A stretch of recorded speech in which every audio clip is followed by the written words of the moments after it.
G'day, mate. 40 here. So I'm looking at an essay in the Washington Post by Robert Kagan. So he's a neocon, and he's got this big long essay in the Washington Post. Our constitutional crisis is already here. You may be thinking, oh, anything that makes Robert Kagan cry, I'm enthusiastic about that. So this is what he writes.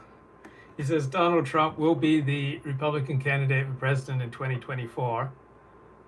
Right, he enjoys mammoth leads in the polls.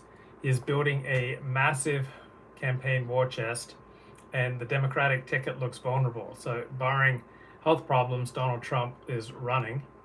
Second, Trump and his Republican allies are preparing to ensure his victory by whatever means necessary. So his charges of fraud in the 2020 election now primarily aimed at establishing the basis to challenge future election results that do not go his way. And the amateurish Stop the Steal efforts of 2020 have given way to an organized national campaign to ensure that Trump and his supporters will have control over state and local election officials that they lacked in 2020. So those recalcitrant Republican state officials in 2020 who effectively saved the country from calamity by refusing to falsely declare fraud or to find more votes for Trump are being systematically removed or hounded from office. So Republican legislatures are giving themselves greater control over the election certification process. So Republicans have proposed or passed measures in at least 16 states that would shift election authority away from the purview of the governor, the secretary of state, or other executive branch officers to the legislature.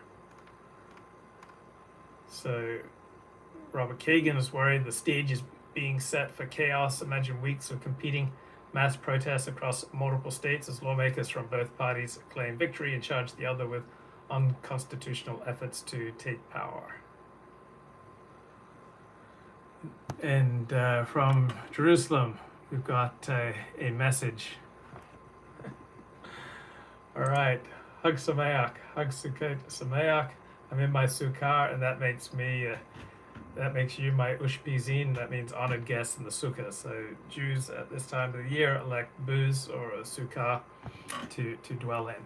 But a lot of strong reasons in this article to believe that Trump will be running in 2024.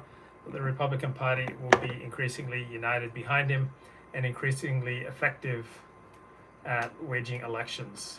So Robert Kagan's afraid this is going to lead to massive amounts of political crisis, is going to effectively lead to a constitutional crisis. So that's his long op-ed in the Washington Post. Other thing that grabs my attention this weekend is the Intercept.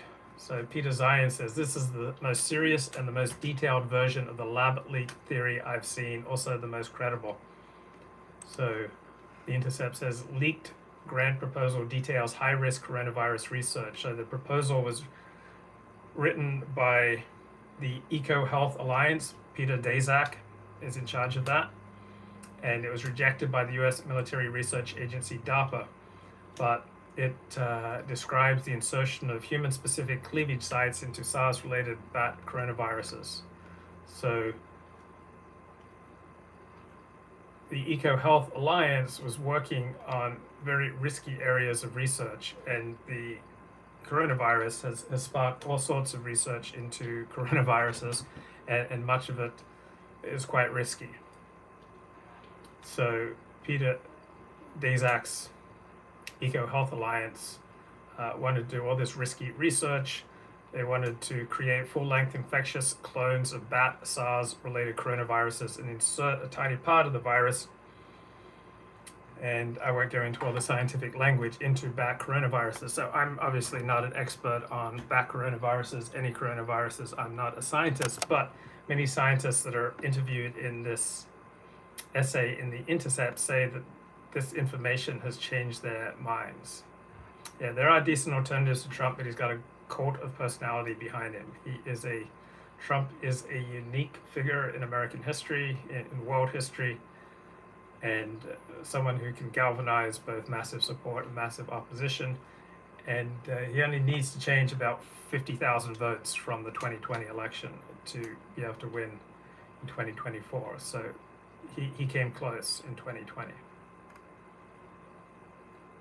So many people who believe that the coronavirus that caused our pandemic emerged from a laboratory rather than natural origins, they claim it's unlikely that this particular sequence of amino acids that's in the coronavirus would have occurred naturally.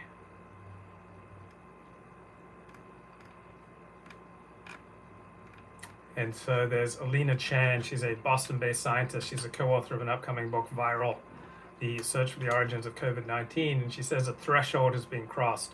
So she's been vocal about the need to investigate the lab leak hypothesis. And she says the revelation of this proposal from 2018 by Peter Dajak's EcoHealth Alliance and the very risky research they wanted to conduct promotes the possibility of the lab leak hypothesis. We've got this novel SARS coronavirus emerging out of Wuhan with a novel cleavage site in it, and we now have evidence that in early 2018, this EcoHealth Alliance had pitched inserting novel cleavage sites into novel SARS-related coronaviruses in the Wuhan lab. So this definitely tips the scales for me. I think it should do that for many other scientists too. So who's my number two guy aside from Trump? Well, I think Tucker Carlson. I think he would probably be the most effective Republican standard bearer. We've got Richard Ebride. He's a molecular biologist at Rutgers University. And he also believes that there's strong evidence that the coronavirus may have emerged out of a lab. So this particular coronavirus is the only virus in the entire genus of SARS-related coronaviruses that contains this fully functional cleavage site at the S1, S2 junction. And here is a proposal from the beginning of 2018 by Peter Dajak's EcoHealth Alliance that proposes explicitly to engineer that very sequence that we see at that very position in lab-generated coronaviruses. And Martin Wokelski is the director of the Max Planck Institute of Animal Behavior in Germany, says that this revelation has made him more open to the idea that the pandemic may have its roots in a lab leak. Says that the information in this 2018 proposal changes his thoughts about the origins of COVID. And now we see that a possible transmission chain is now logically consistent with the very research that they wanted to do and laid out in 2018.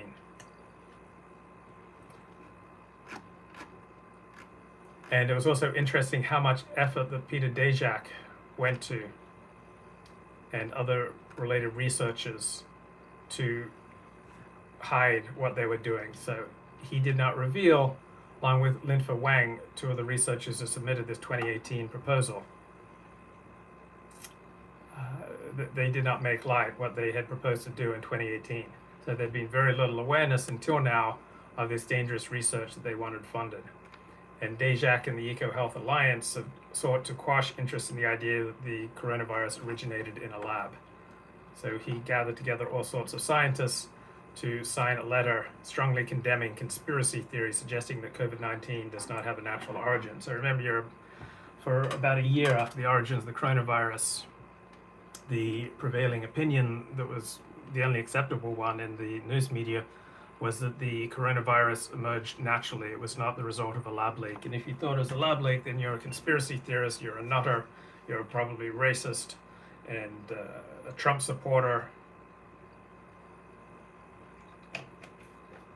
But this is the most credible, logical reason that we have seen so far for the lab leak hypothesis, because the very research that was proposed in 2018, we're seeing the results of that in the coronavirus.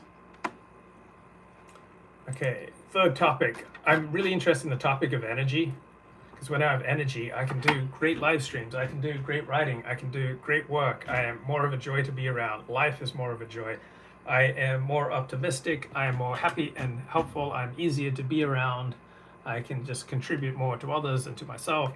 So energy is like a vital concern for me, particularly as I struggle most of my life with chronic fatigue.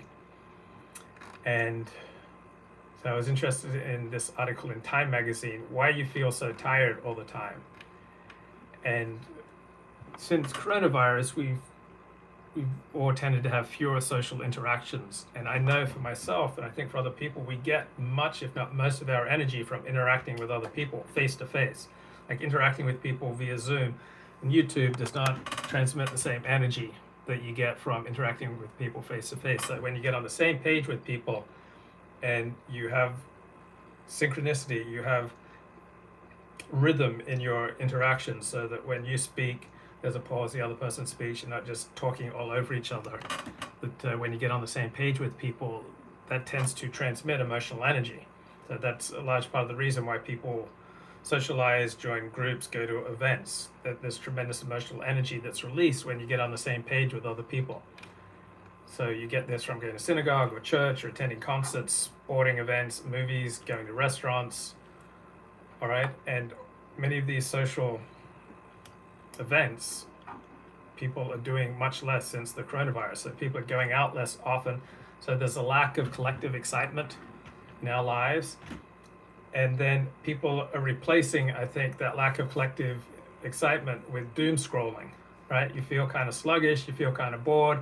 So you go online, you check out trending topics on social media, you visit news sites, and you're not going there to learn anything specific. You're going there because you want to jolt your otherwise flatlining system. And the jolt may come in the form of a horror story about politics or about COVID or Afghanistan or any other unsettling topics. And so you get a jolt, and it feels like the excitement that you used to get interacting with other people. But it's probably less excitement than anxiety, and repeated bouts of anxiety lead to exhaustion. So we have lost the positive and energizing forms of excitement that we used to get from our interactions, social interactions. And we're replacing these positive sources of excitement and energy with negative and exhausting sources of anxiety. So this Time magazine says we need to stop replacing our desire for excitement with anxiety. So when you feel the urge to doom scroll, ask what is fueling that urge. Maybe there is something healthier. So I used to get excitement by looking at pornography at certain times in my life. It wasn't like an everyday, every week thing for 50 years of my life, but there are times and places in my life where I turned to pornography for excitement. And one thing I did was that I changed that up. When I needed excitement, I switched to disaster documentaries. So like 60 Seconds from Disaster, or all those plane crash documentaries, or true crime documentaries, or the first 48 hours after a murder, or all those documentaries. So that was for me a healthier form of excitement than pornography. So I replaced pornography with true crime, disaster documentaries. Second, we have to do everything we can to insert positive excitement into our life, because there is inertia in fatigue. So there's physical fatigue, there's psychological fatigue. And then there was another article in the Huffington Post that I liked. 12 industrial disasters. Yeah, I mean, they're exciting to watch docos about industrial disasters. Like 60 Seconds from Disaster. I think I've seen every episode of that series. Then I was intrigued by this essay in the Huffington Post on the same issue, 12 mindless habits that are secretly exhausting you. Oh, that's interesting. So one, and after I read this, I realized, there's something to this. Yeah, good mountain climbing disaster. I mean, what was that great book on mountain climbing disaster at Mount Everest? I mean, that was an incredibly compelling book and exciting. So watching emotionally charged TV shows. So if you binge watch some emotionally charged TV show, that leads to mental exhaustion. Why? Because trait identification. Like, I don't know about you, but when I watch a TV show, I'm constantly imagining myself experiencing the same events and the same feelings and the same emotions of the specific character that's being portrayed in the TV series. So this experience allows us to see the world differently, to acquire and gain access to various emotions that we weren't formerly able to experience. but sustaining these high intensity emotions can result in a state of heightened arousal and overstimulation. And so it then takes additional mental effort to dampen these signals with emotional regulation. So this can be true for both positive and negative emotions because they activate similar pathways in the brain. So if you're watching, a lot of emotionally compelling TV and movies, that can lead to emotional fatigue and mental fatigue, create difficulty focusing on the activities of day-to-day life, and reduce your energy levels. So I think we have to use some consideration with the type of entertainment that we consume. We have to take note of how we feel after watching some emotionally compelling TV or movie series, and how it affects us in the hours and days afterwards. So there may be some themes that are, say, triggering and the best avoided. So there are certain TV shows or movies that I don't watch because they just don't have a good effect on me. So other strategies, maybe put a time limit for emotionally charged viewing, maybe consume more neutrally toned shows to balance the scales, or restrict intense TV shows to days off, so that you control the cumulative emotional load sustained on any given day. Yeah, watching Luke will make you excessively aware of your vulnerabilities.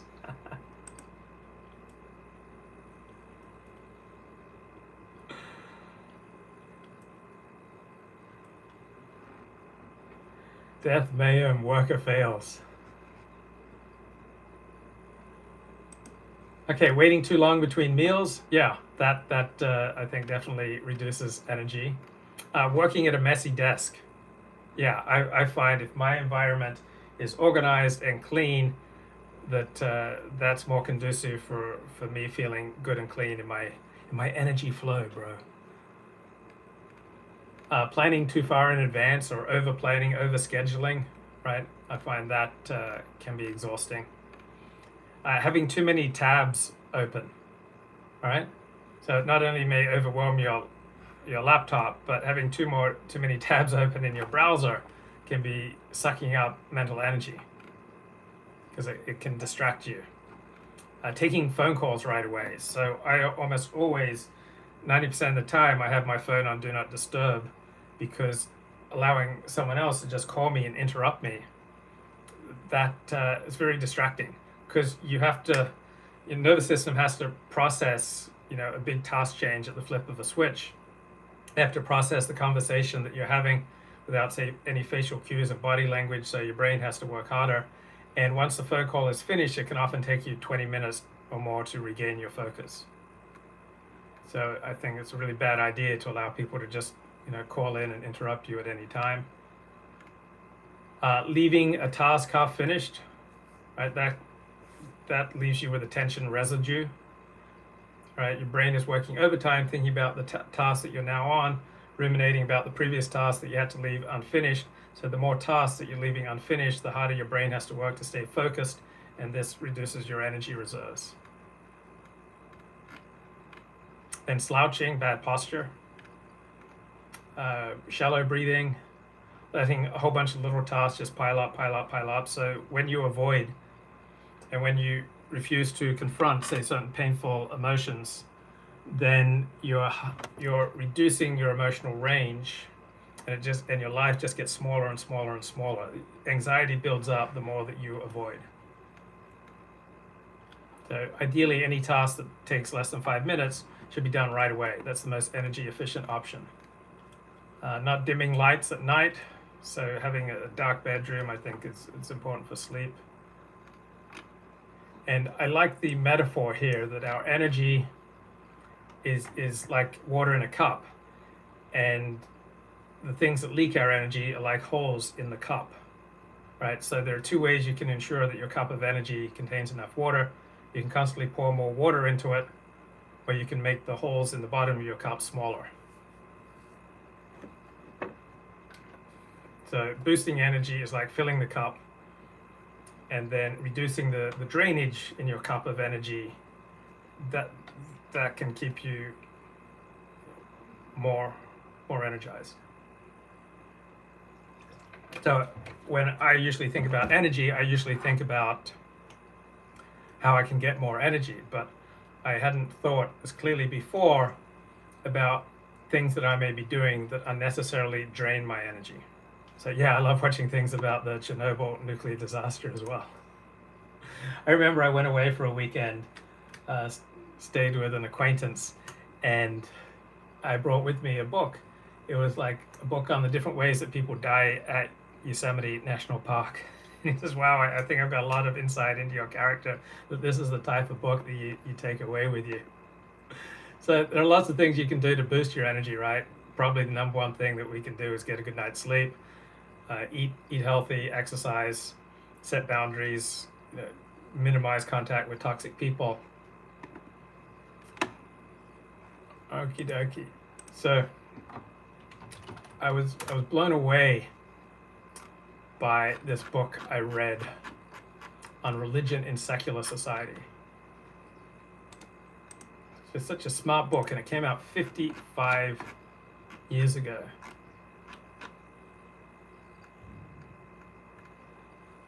And it talks about how much less influence religion and a mystical, magical worldview has on us in today's world, which is increasingly rationalized, increasingly pragmatic, increasingly scientific,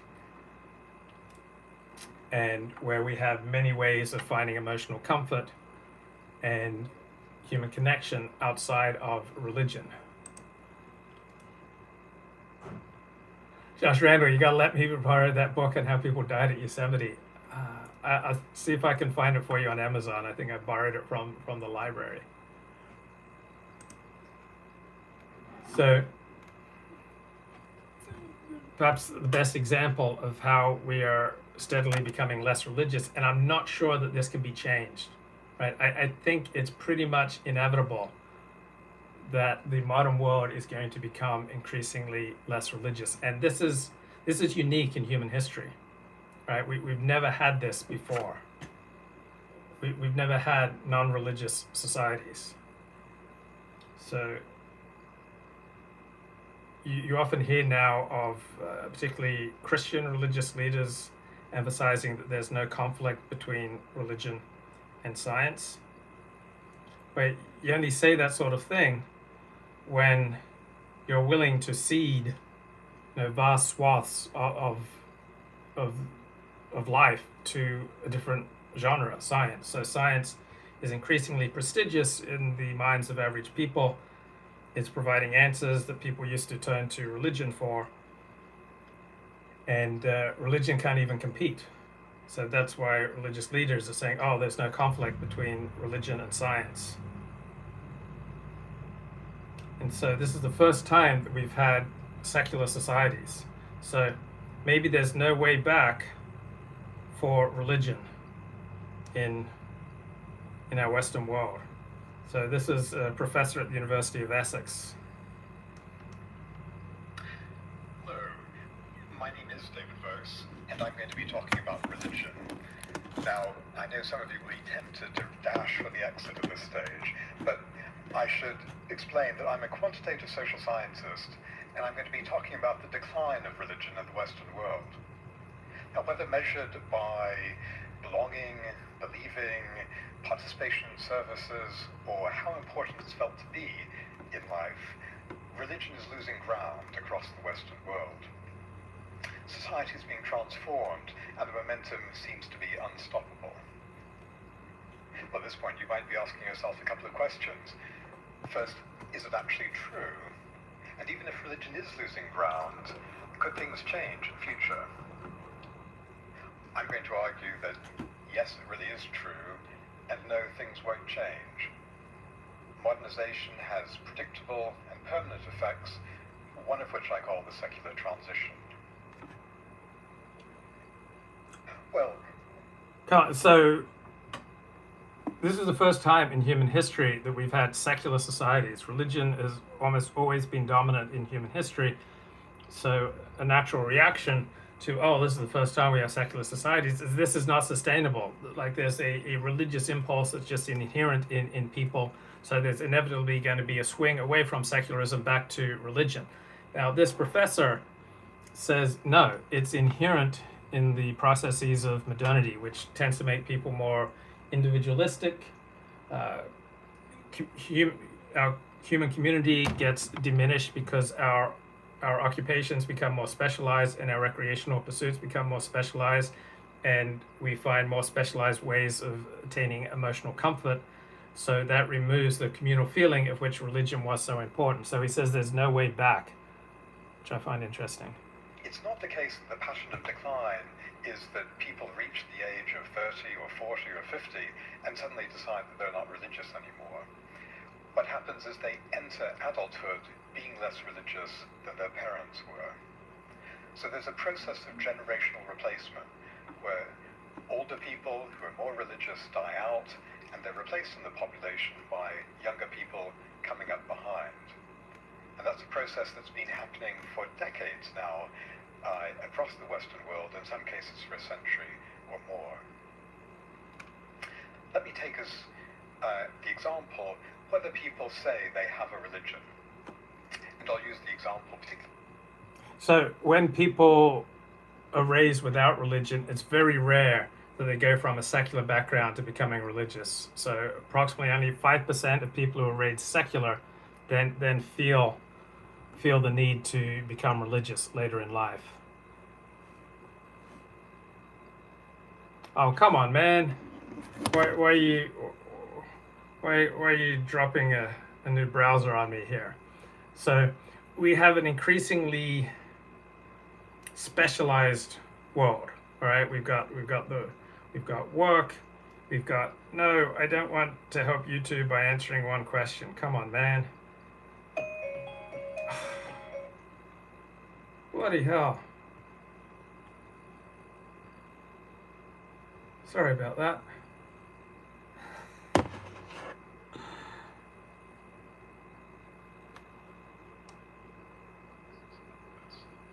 If you look at this graph, the horizontal axis at the bottom shows Europe. Ah, come on, man. Come on, man. So it's certainly the case that religious decline comes very late in the process of modernization. But it does come, at least as societies modernize. If we think about the very question about whether religion can decline in society, it's often objected that most of the world is religious. And that's very true, but then most of the world isn't very highly developed. So I'm talking specifically about the 40 or 50 countries that have gone furthest down the path of modernization. Places in Europe, North America, Australia, New Zealand, a few in East Asia, a few in Latin America. The 140 or 150 countries elsewhere are very different. It's not easy to specify the causal mechanisms, and indeed it would take another few talks to even try to sketch some of the factors that might connect modernization with problems for religion. But to name just a few, prosperity brings choice and an unwillingness to defer to traditional authority. Secular and scientific worldviews start to displace religious worldviews. Communications and geographical mobility bring people into contact with different cultures and beliefs. And physical and material security seem to reduce the need for the solace provided by spirituality. Now, whether any or perhaps all of these factors operate, it's clear that there's something about the process of modernization that does cause problems for religion.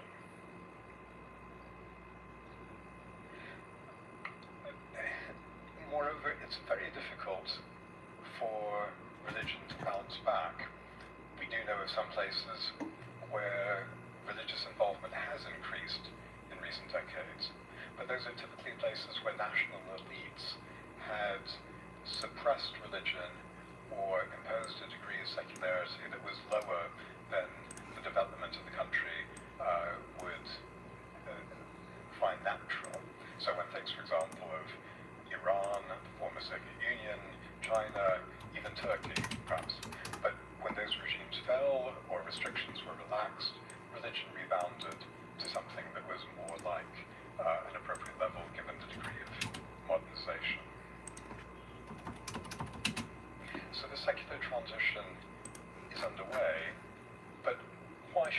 irreversible?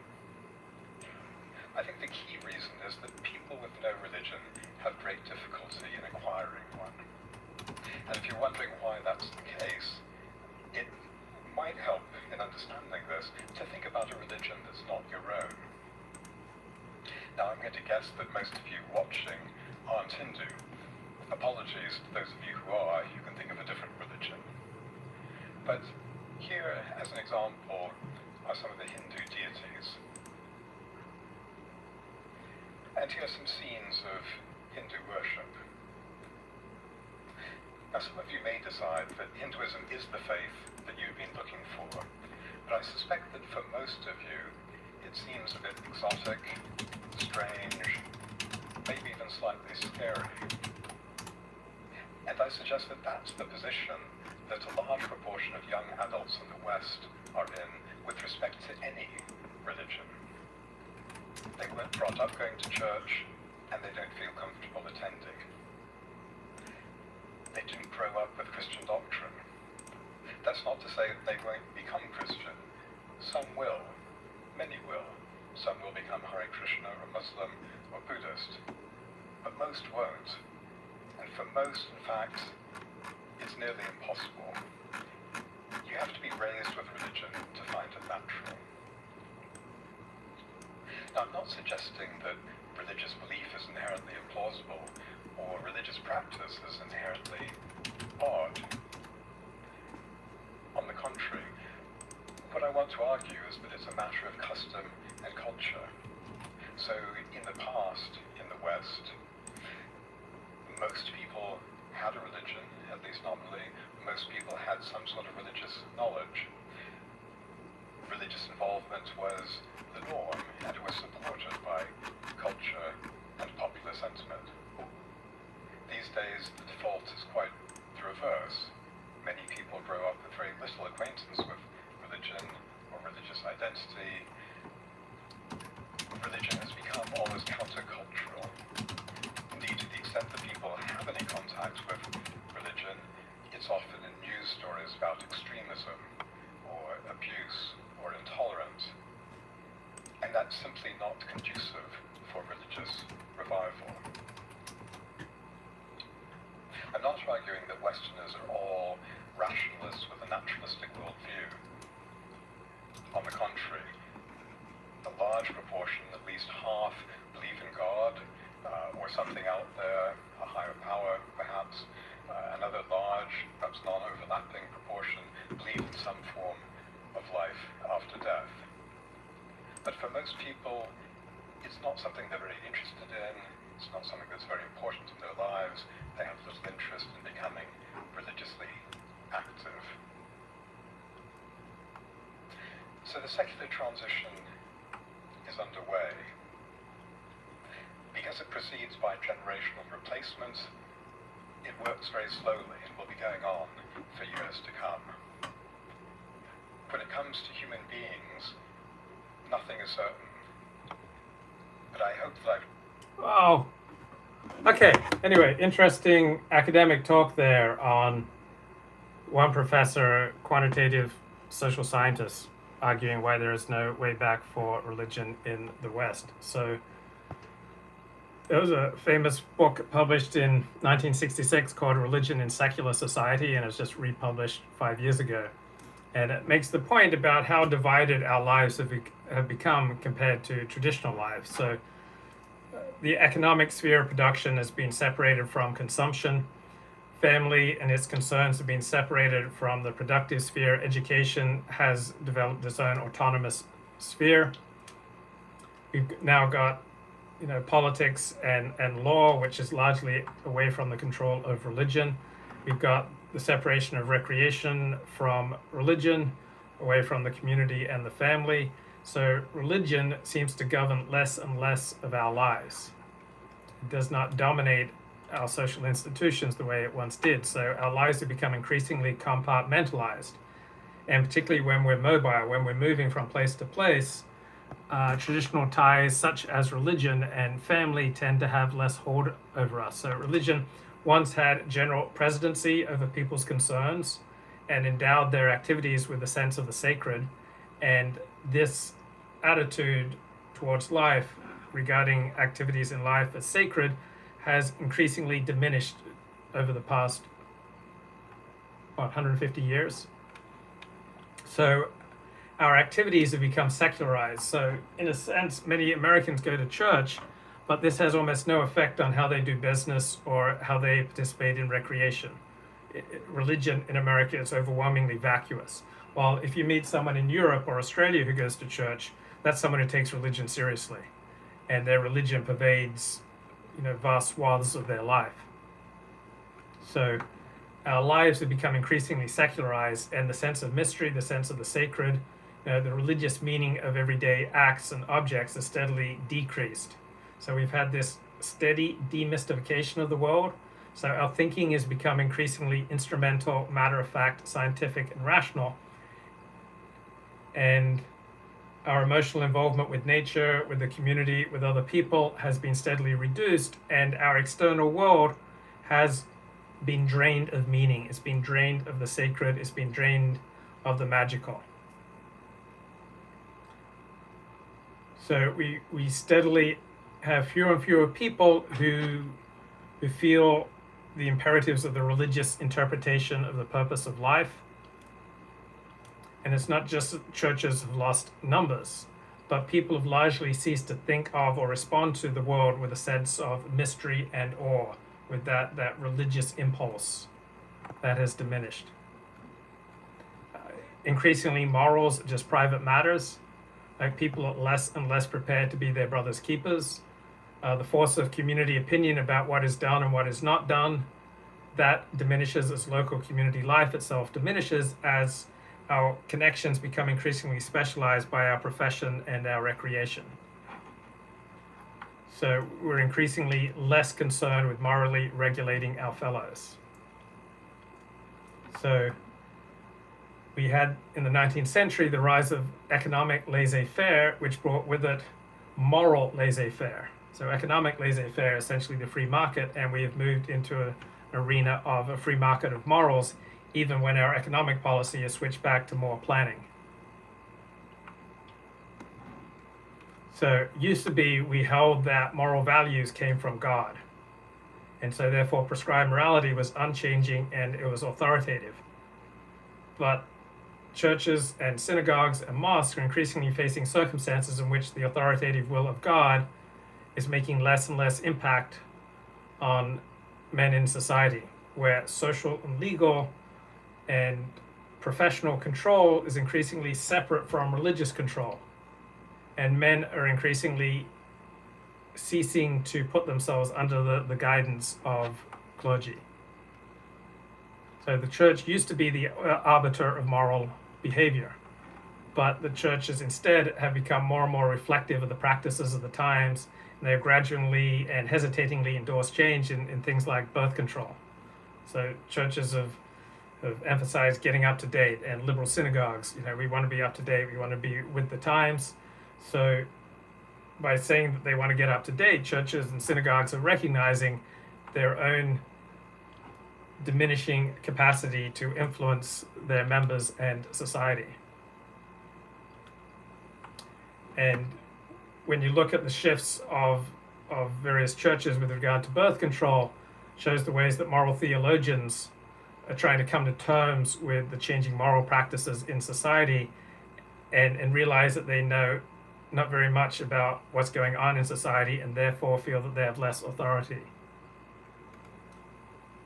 So many things that churches and synagogues at one time condemned as sins, a few decades later, they acknowledge these behaviors as perfectly appropriate. So at one time, almost all churches and synagogues regarded homosexual sex as a sin. Now most regard it as appropriate in certain contexts. From a secular perspective, the primary purpose of religion is to provide emotional consolation. And now people get their emotional consolation from going on YouTube, going to therapy, going to a psychiatrist, getting medicated, going to yoga, like watching movies and TV shows. So people often receive more effective emotional consolation that they feel more quickly, more easily, more effectively from other sources than religion. At the same time, in our increasingly divided and compartmentalized world, I think people are under greater continuing strain in their daily lives. But they're trying to handle this situation by means other than religion. So we've got, government welfare services, right? They once were promoted by Christian motives, but they've become completely secularized. So what was once done from a sense of Christian duty has now become an accepted service of secular government. It's just an extension of general political, civic, and social rights. Now, in our increasingly mobile and compartmentalized society, people feel under more strain, more stress. They have a weaker sense of identity. They have, growing amounts of anxiety. People feel less at home, less sure about who they are. But they're not searching for answers for these problems, generally speaking, from religion. They're going to secular therapy, and they're getting medicated, and they're going to yoga, or they're going to 12-step programs. So affluent industrial societies produce seemingly high rates of mental ill health, drug addiction, suicide, crime, delinquency, but the solutions for these problems are no longer routinely sought in religion. So we have lost that religious orientation of the individual and of society. And there seems to be less and less common consensual communal solutions possible for our problems. Instead, our problems are seen as individualistic.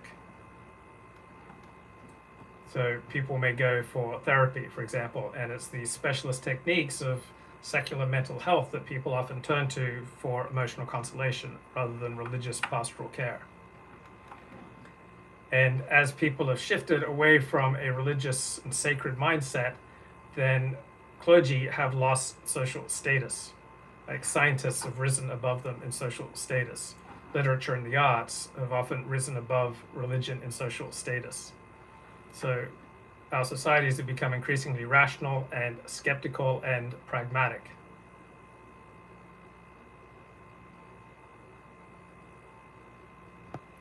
And this has affected clergy. They are increasingly reluctant to believe that religion provides answers to social questions, just as they have shifted away from believing that religion can provide answers to physical questions and scientific questions. So we are living in an age of empirical observation and information, and it's the acquisition of these empirical skills and the acquisition of the skills to analyze the data that has passed beyond clergy to secular scholars. So it's this awareness of the relativity of modern knowledge that makes the cleric increasingly guarded and less confident in his declarations. So a professional cleric, right, can play an intellectual game, but at the same time, he is bound by economics dependence upon his religion, right?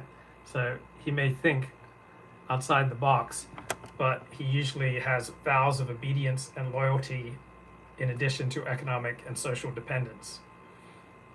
And religious laity, they only want assurance and certainty. So pretty much most people, all they want are assurance and certainty, whether it's politics, social, cultural, existential questions. People, the common people want assurance and certainty, and clerics feel increasingly less confident to provide this. So clerics are becoming increasingly skeptical. They're ceasing to believe in many of the foundations of their religion. They're ceasing to believe in many of the essentials of their faith, or believe them in a different way. And so this contributes to a source of confusion and despair to those who want to believe in simple truths. Most people want to believe in simple truths. Most people want to believe in simple truths about their health. Most people want to believe in simple truths about COVID. People want to believe in simple truths about politics. Right? People, the average person wants a simple truth, and they want assurance, and they want certainty. And people who can provide that to them will get a large audience.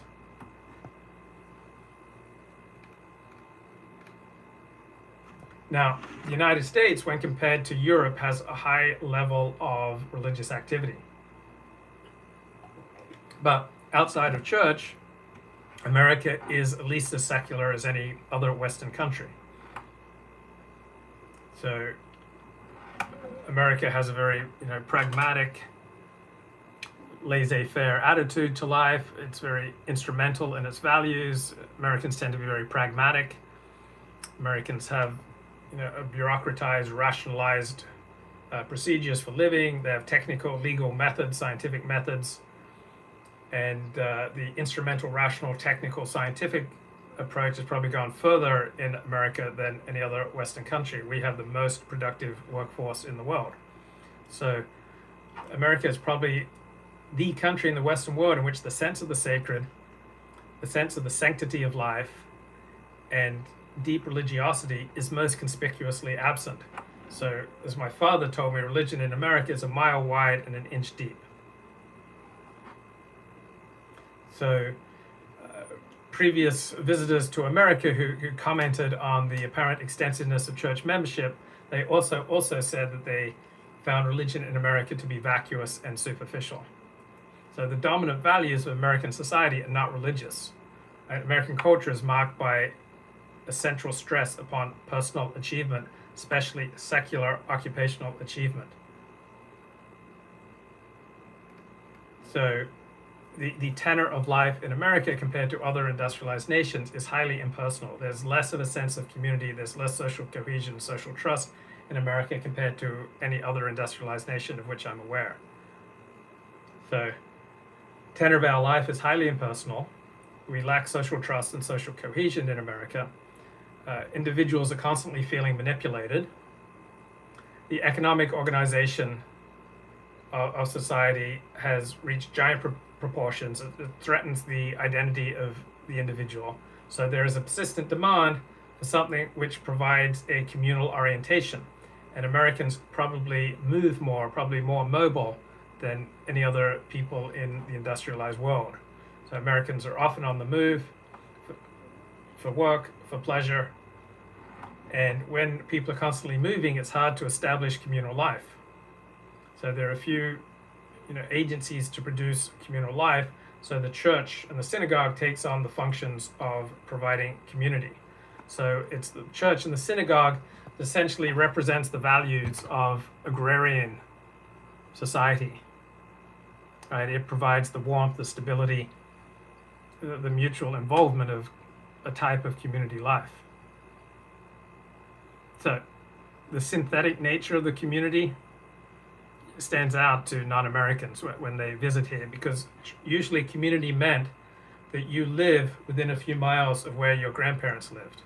That's the way life is in much of Europe and Japan. You will tend to live where your parents lived and where your grandparents lived. That's real community. So community in America seems much more synthetic.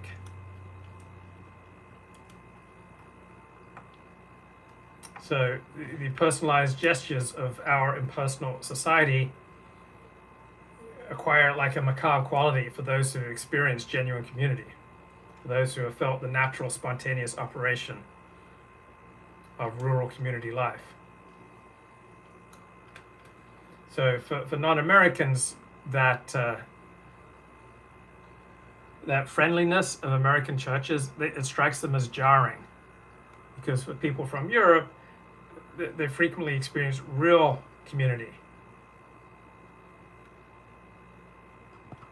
So the number one religious ethic in American is probably civility, right?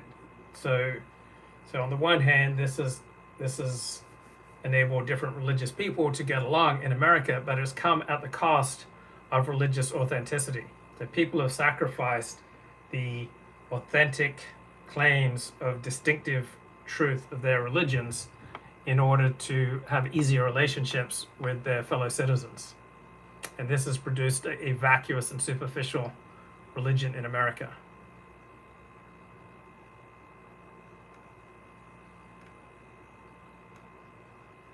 So religion has become privatized in America.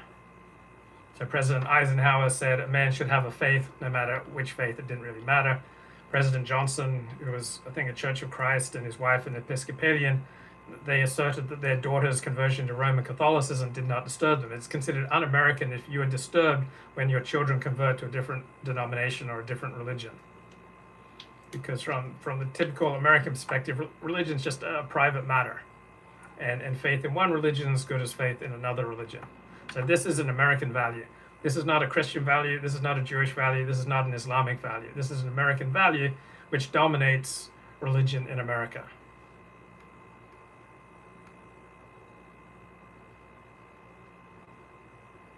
So belonging to a denomination or a religion in America is generally unconnected with any distinctive religious belief, and this is completely unparalleled in Europe and Australia. So in Europe, church adherence has a content of distinctive teaching.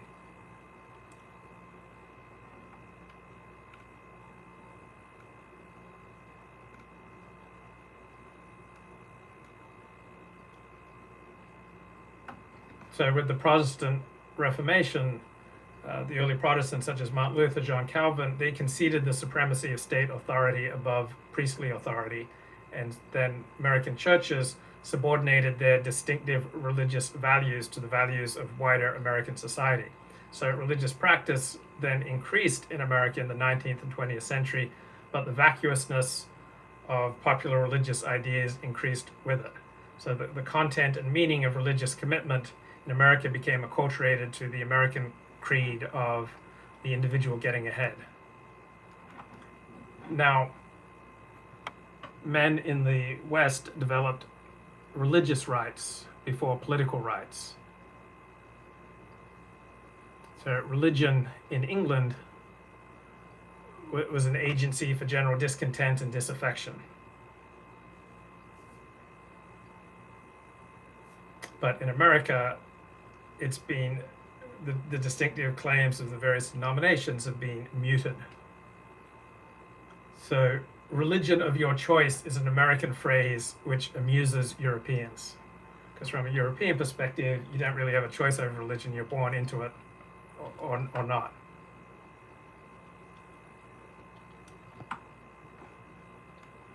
In Europe, religion has functioned to vindicate the fixed status that you have in society. But in America, religion is an expression for getting ahead, for claiming more status. So religion in America abandoned many of the functions it fulfilled in Europe. So in America, religion has emphasized love, joy, personal security, getting ahead in life, rather than, eternally burning hellfire. Now, consider someone who's born into a low status religion who then rises in the world. He cannot afford to continue to associate with religious groups that practice lower class religious rituals. Right? The man who's brought up as a holy roller, as he advances in the world, it's less and less advantageous for him as a businessman with a public reputation to roll in the aisles with the least sophisticated members of his community.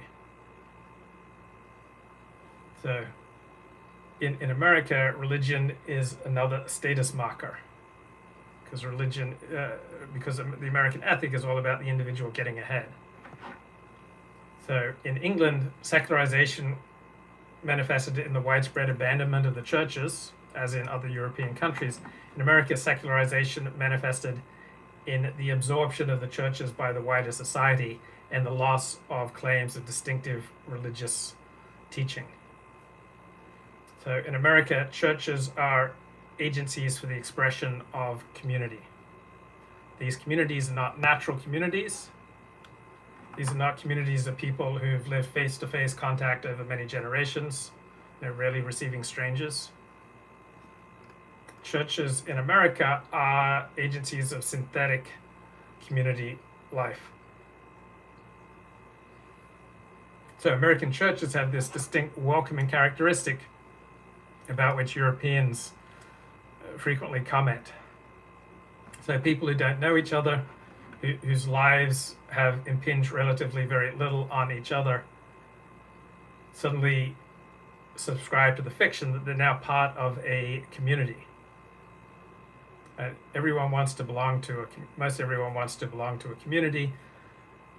the mobility of American life diminishes the capacity for community, so church and synagogue give you the simulacra of community. Most people want to belong.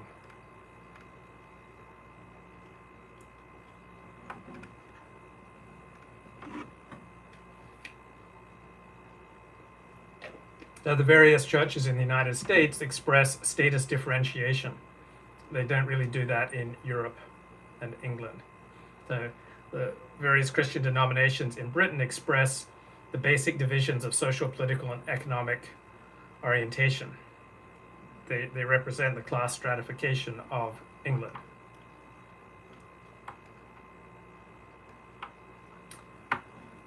So there was a sociologist in the late 1950s who examined different attitudes to work among Jews, Protestants, Catholics. He found that Jews and Protestants had positive attitudes to work. Catholics had a negative attitude, that Jews and Protestants regarded it as important that a child should learn to think for himself. Catholics thought it was more important that a child should learn to obey. He found that Catholics attached themselves more to kin groups, and that Protestants were much more individualistic.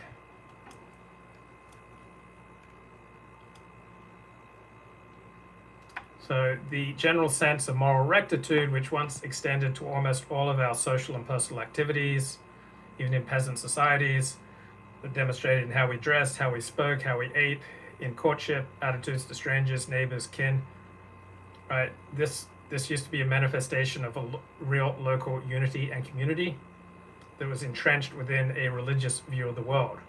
But the influence of religious morality and religious beliefs have been largely swept away in our modern secular age. So Christianity has become demythologized. Traditional ideas about God have been challenged by bishops in the church, and ecumenism, the finding the beauty and the truth in all religions, has become the one thing that many religious leaders can believe in. So in England and Europe, the tiny proportion of the population that goes to church implies considerable commitment to their religion. But in the United States, high church involvement is associated with low commitment to religious values. So in Britain and Europe, the doctrinal positions of denomination speak to the distinctiveness of the past, but their denominational organization has grown weak. In the United States, denominational doctrinal distinction has little consequence, but the organizations enjoy wide support and they're relatively strong. So the history of dissent is really the history of demystification, where the functions of religious specialists are increasingly shorn of their mystical and magical attributes. This is Max Weber's analysis. So you begin with the Protestant denial of the doctrine of transubstantiation, the rejection of the idea that priests can forgive sins, the rejection of the immediate efficacy of the confessional.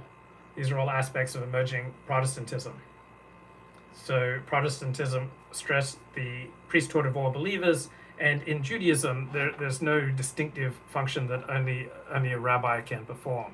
Now, there may be some very complicated legal procedures, such as writing a divorce, that generally speaking only a rabbi will perform, but in general religious services there are no distinctive categories just for rabbis.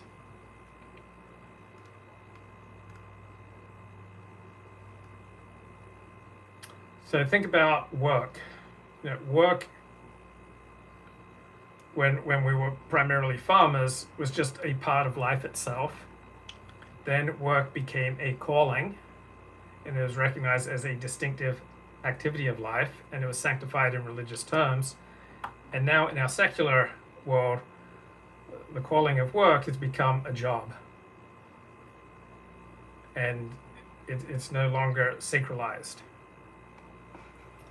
So those are some of the highlights from this terrific book, Religion in Secular Society, 50 Years On, by Brian Wilson.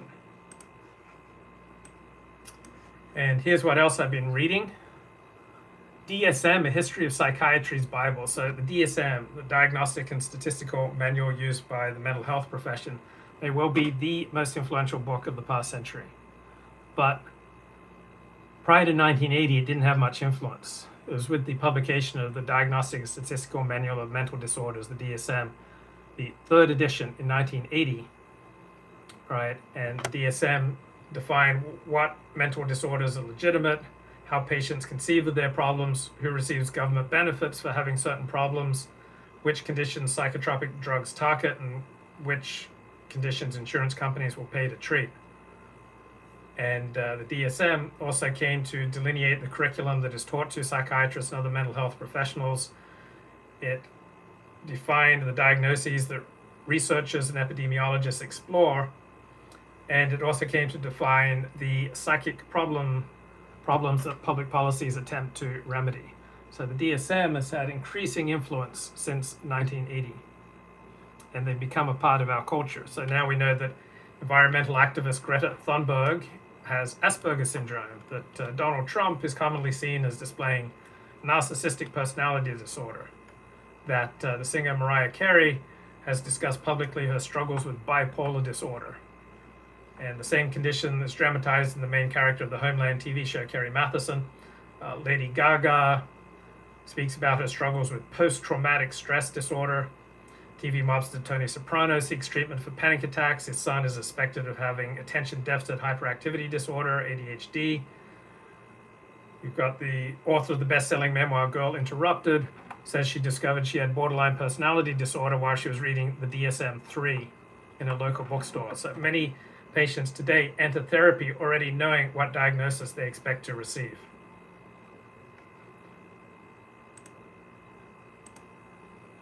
And let me have a look at the chat.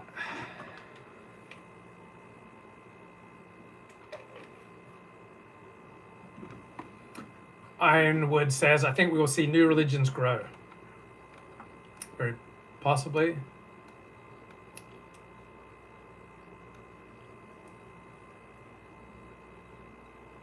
Judaism is strong, otherwise Luke would not have jumped into it.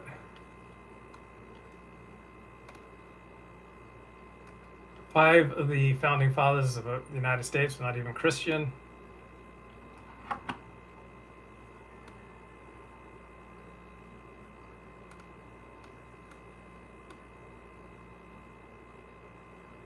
Claire Carr is annoyed with Dennis Dale, says free speech no longer exists on Dennis Dale's platform.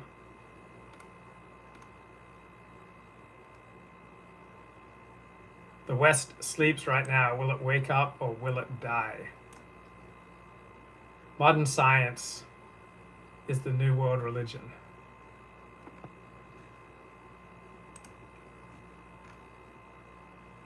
Okay, so the DSM, its importance for psychiatry is unique among various medical specialties. So overall, psychiatry is the least prestigious medical specialty. It's the least likely to be considered real medicine by other doctors. So other areas of medicine rely on biological markers that can confirm or refute a diagnosis of some disease. So cardiologists use PET scans to see whether a heart has tissue damage or not. Nephrologist takes x-rays to search for a kidney stone. Oncologists can perform biopsies to detect cancer cells. Psychiatrists have none of these tools. Right? There aren't any confirming markers for any common mental disorder. So psychiatric diagnosis is highly subjective. It has none of the objective physical markers of other medical diagnoses. So psychiatric DSM diagnoses depend upon self-reported symptoms and the mental health professional's observation of what he sees as symptoms. So clinical observations and self-reports. So there are no independent criteria that can verify the accuracy of a clinician's assessment of a mental health disorder. The American Psychiatric Association owns the DSM, which allows that organization, which is the psychiatric union, the union of psychiatrists, to monopolize the diagnoses of mental disorders for all mental health professionals. So all professions want to maximize their reach, maximize their power, maximize their status, and maximize their income. Now, psychiatrists use the DSM for getting paid, and they will use it for rhetorical purposes, but very few psychiatrists consider its diagnoses accurate portrayals of underlying natural phenomena. But they use DSM for educational training, for obtaining reimbursement for treatment, submitting grant applications, providing measures for epidemiological studies, but they don't think it actually reflects reality. And other mental health professionals, like clinical psychologists, psychiatric social workers, psychiatric nurses, mental health counselors, they must all use DSM categories to receive third-party payment for their services. And the DSM serves as a benchmark for determining mental disorders in our judicial system. So there are about 6,000 court opinions citing the DSM. So there are court rulings citing the DSM in legal areas, including defense from criminal responsibility, exemptions from the death penalty, eligibility for disability benefits, determinations in child custody cases. Right? DSM, very powerful in our legal system. Now, the use of DSM diagnoses make it seem that mental orders are running rampant in our population. So psychiatry has changed from prior to 1980 or 1960. It was a specialty that would treat just a small group of seriously disturbed people. It primarily treated people who were institutionalized. Now, psychiatry primarily treats people who come into the office voluntarily. So now psychiatry, thanks to the power of DSM, is charged with a mission to confront a large and growing public health epidemic of major depressive disorder that threatens virtually everyone. So when psychiatry and any profession can convince larger and larger numbers of people that they're in need of its services, that increases the profession's ability to make money, to gain power, and to achieve status. It's not necessarily in our best interests.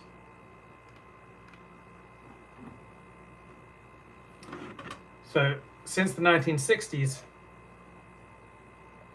federal regulators, insurance companies, and medical schools have increasingly wanted to portray psychiatrists as doctors practicing medicine. So psychiatric legitimacy stems from how they name, define, and distinguish their central concepts. The diagnosis is the first step in transforming a person with an ambiguous complaint into a client with a defined mental disorder, right? Someone who you can bill and who you can medicate. So the credibility of the DSM depends on its depiction as evidence-based, scientific research. This is the product. So the DSM and the psychiatric profession will often claim, hey, these diagnoses stem from empirically derived data, but it's just not true. So prior to 1980, people thought of mental disorders as something that happened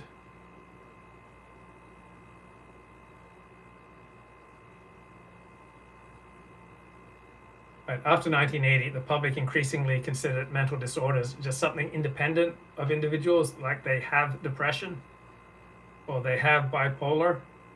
Prior to 1980, people considered mental health disorders as an individual attribute. I am depressed, I am bipolar.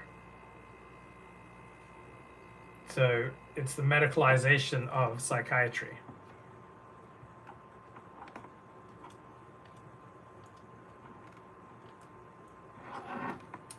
So SSRIs came to prominence in the late 1980s, things like Zoloft, and they're probably least effective for treating depression, right? They're primarily marketed for treating depression, but according to clinical results, they are the least effective in dealing with depression, right? They are less successful in treating melancholy and depression than older medications, but they are more effective at dealing with anxiety. But because of the DSM and its straitjacket that you have to prescribe for just very specific mental disorders, SSRIs are primarily being promoted as antidepressants, even though they're not effective as antidepressants. They do have much more effect as anti-anxiety medication. So whatever it is that SSRIs do has virtually no relationship with any specific DSM diagnosis. But the FDA in 1962 ruled that drugs could only be advertised for treating specific mental disorders. So things like Xanax, which treated generalized anxiety, you couldn't advertise that. You have to relate it to very specific DSM diagnoses. So these diagnostic changes in, say, DSM-4, we got childhood bipolar disorder, right? So millions and millions of kids got this diagnosis, which has very little basis in empirical fact. So millions of kids were medicated for no good reason, because as the DSM grew in prestige, as psychiatry grew in prestige, it relentlessly expanded the notion of what counts as mental illness to accommodate all these new medications that are flooding into the market from the pharmaceutical companies. So we've got this through DSM 3, 4, and 5, we've got this relentless expansion of what are purported to be mental illnesses, primarily to accommodate new medications that purport to treat these purported illnesses. Contrary to DSM assumptions of disorder specificity, genes for virtually all psychiatric disorders are non-specific. There's no disorder that corresponds to a distinct gene or group of genes. So all mental disorders share large amounts of genetic vulnerability with other conditions.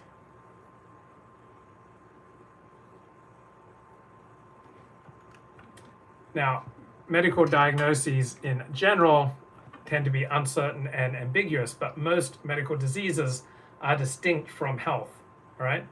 So you've got blood pressure or cholesterol level, you've got specific cut points that indicate likely pathology. So physicians tend to think in black and white. And specific either or diagnostic categories make mental disorders seem more real to the public, to insurance companies, to other physicians, and to federal regulators. So even though mental health illnesses are usually on a spectrum rather than categorical, yes or no, but rather just varying degrees of intensity, but that doesn't work for insurance billing purposes, for social prestige, for federal regulation. So psychiatry now is in a position that most of medicine was in 200 years ago, of having to define its disorders by symptoms, by syndromes. There's no ability in psychiatry yet to develop etiologically informed diagnoses. Etiology means how did this come about? So psychiatry has divorced symptoms from context. So psychiatry has blurred situationally appropriate psychological phenomena from mental disorders. So virtually every symptom of various mental disorders can be biologically and psychologically suitable adaptation to a given context or to a given cultural expression. So symptoms resemble depression arise naturally after a loss of a job, loss of prestige, loss of money, loss of the death of a loved one. Right? That indicates that your grief mechanisms are working appropriately, not inappropriately, that you're not pathological. A panic attack is an understandable reaction when facing an impending fall off a cliff. But if there's no danger, a panic attack is a sign of disorder. Like hearing voices, right? That can be a hallmark of schizophrenia, but in particular cultural and religious settings, it's the cool thing to do. So by contrast, a heart attack always signals a failure of natural functioning, regardless of context or culture. And then I just started reading a new book, Moral Acrobatics: How We Avoid Ethical Ambiguity by Thinking in Black and White. And he notes, rarely do we observe all moral laws. Right? Virtually everyone pays as little tax as they can get away with. We all tend to preserve and defend our privileges as if we were naturally entitled to them. So in our head, we are all monarchs, thinking that we were chosen from above. I love that. In our head, we all think we are monarchs, chosen by God, essentially. So unlike most characters in Shakespeare's plays or Dostoevsky's novels, we are not inclined to acknowledge that we are all made up of a bundle of conflicting values. So monsters only exist in our simplifying head. So someone who you call a monster, there are probably vast areas of his life where he's very nice. Like Hitler was a vegetarian. The Nazis were very concerned about cruelty to animals. And so we tend to talk about outgroups, Jews, blacks, Chinese, Russians, Arabs, Muslims, with no nuance, without any awareness of the various cultures and languages represented by these groupings. Criminals, for example, are never just criminals, and good people are never just good people. So, how do we deal with the complexity of reality? We trick ourselves. We simplify, we create order in our head where there is none. We give ourselves illusions of control. We reduce unmanageable complexities by building shortcuts, by staging and challenging ourselves, by dramatizing, by representing situations to enhance our happiness level. So we're ceaselessly creating comfort values for ourselves and for those we identify as extensions of ourselves, our in-group, our family, our allies. So we're constantly creating comfort values. Now, when we reflect, we understand that we are mortal, that we will die, that everyone we love will die, that everything we experience is transient, and that we're all doomed to disappear from this earth. So this gives our life an inescapable sense of absurdity if we dwell in this place very long. So we then have to struggle to find meanings that allow us to transcend our realization of our doom on earth. And this is the main existential framing of what we consider to be right and wrong. So when we reflect, Hitler loved gay sex but loathed poppers. Well, there's no evidence that Hitler ever participated in gay sex. So when we reflect on these things, we realize how dependent we are on other people and how elusive our freedom is, because most of what we do is to please other people, to get their validation. We are highly dependent on how other people perceive us and evaluate us. So we're naturally obsessively concerned with our status, with our social situation. And our emotions, such as guilt and shame and hubris and pride and contempt, they shape our morality. They frame our moral decisions. Because when we think about it, we realize that without other people, we are nothing. So for many of us, our deepest fear is being rejected. And this fear makes us desperate for social recognition, for social validation, and desperate about how we are perceived and evaluated by others. So above everything else, we care about our reputation, because we exist through our good relations with other people.